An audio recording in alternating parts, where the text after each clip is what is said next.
Moi, j'étais principale d'un collège qui n'avait pas été rénové. J'étais pas principale des collèges tout neufs qui avaient été construits.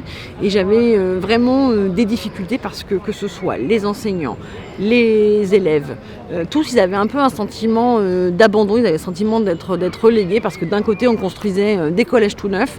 Puis de l'autre, il y avait les collèges anciens qui étaient un peu laissés à l'abandon et même... pour faire réparer une fenêtre, un toit, c'était toujours toute une histoire. Donc il y a aussi un vrai chantier d'améliorer la rénovation des collèges anciens. Et puis quand vous êtes chef d'établissement et que vous devez vous bagarrer sur des sujets de quotidienneté, de travaux, etc., c'est du temps que vous perdez et que vous n'utilisez pas pour faire de la pédagogie, piloter vos équipes pour faire réussir les enfants.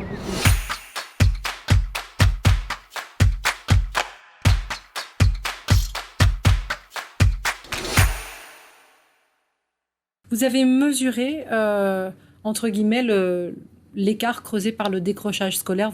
Aubervilliers, c'est pas une banlieue particulièrement favorisée, bien au contraire. Le décrochage scolaire, c'est un fléau dans le département, mais c'est pas une fatalité. Il y a des solutions. Elles existent et elles doivent être mises en place dès le collège. Il ne faut pas attendre le lycée pour agir. À la région Île-de-France, j'ai beaucoup travaillé sur cette question. On a mis en place un dispositif innovant, une plateforme d'appel qui appelait chaque décrocheur pour leur proposer des solutions. Et je pense que cette mesure qui a été faite en partenariat avec l'Éducation nationale, il faut absolument qu'on la déploie au collège. Est-ce que vos enseignants sont prêts, entre guillemets, à le rattraper ? Il y a la fracture numérique dont on a beaucoup parlé. La question des tablettes, c'est pas offrir mesure comme ça des magots. On offre une tablette à tous les collégiens. C'est bien plus profond que ça. Il a fallu et il faut tirer les leçons du premier confinement où il y a eu un décrochage scolaire qui a explosé, des élèves qu'on perdait de vue. Et ça, c'est l'ancienne principale qui a géré le confinement qui peut vous le dire. Et il est essentiel qu'on puisse équiper chaque collégien parce que dans de nombreuses familles, acheter un ordinateur à 300 €, c'est pas possible. Donc vraiment, cet équipement, c'est une mesure essentielle, une mesure de justice sociale et surtout une mesure qui pourra permettre de lutter contre le décrochage scolaire. Que vous est-il arrivé? On a mis le feu à votre voiture, c'est ça? Ben oui, c'est ça. Alors c'est vrai que ce qui arrive aux élus, ça arrive aux médecins, ça arrive aux professeurs, à tous ces fonctionnaires en première ligne, et c'est l'autorité et l'institution qui est attaquée et qui souffre de cette violence. Moi, j'ai repris une ville qui était un peu laissée à l'abandon, à Aubervilliers, en juillet dernier.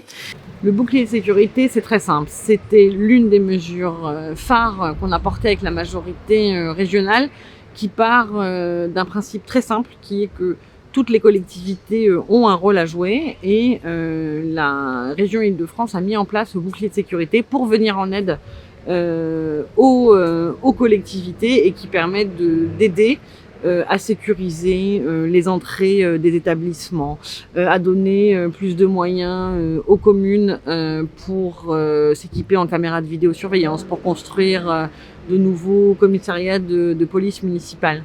Et moi, je suis profondément convaincue qu'on a un manque là dans le maillage et dans les échelons et qu'il faut absolument que le département s'inscrive dans cette démarche de contribuer à ce bouclier de sécurité pour que la région, le département et la collectivité agissent ensemble pour notre cadre de vie. Il y a 15 ans, j'ai choisi la Seine-Saint-Denis en m'engageant dans l'éducation nationale pour permettre aux jeunes de se construire un avenir.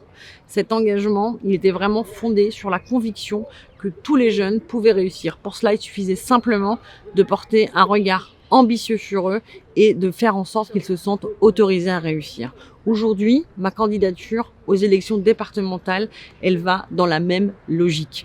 Tout simplement parce qu'il est essentiel qu'on puisse donner plus de moyens à nos jeunes et faire en sorte que tous les établissements, tous les collèges de la Seine-Saint-Denis soient des lieux de réussite pour tous.